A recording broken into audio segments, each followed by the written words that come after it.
Nowadays, we all know that most of the farmers now are selling their lands because they don't want to farm it anymore. But we meet a guy who is still do farming, and he's now taking care of the sheep.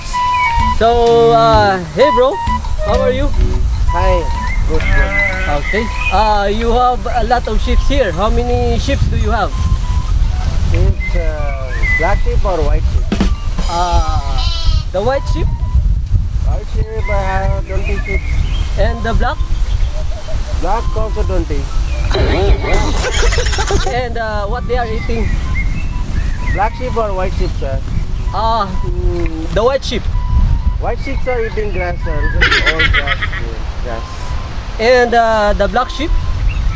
Black sheep also eating grass. So they are all eating grass. Yes. Yes, sir. And they are drinking also. Yes, sir. They are drinking. Okay. So what they are drinking now? White sheep or black sheep, sir? Let's go for the white sheep first. White sheep will drink water, sir. And the black sheep. Black sheep also will drink water. So where are you sheltering these sheep?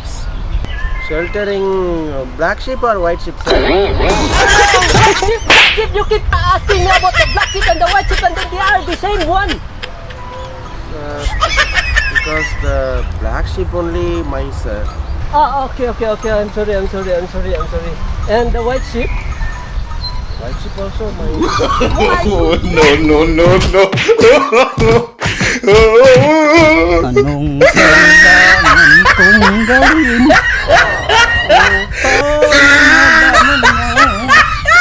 Ikaw ang minamahal ko.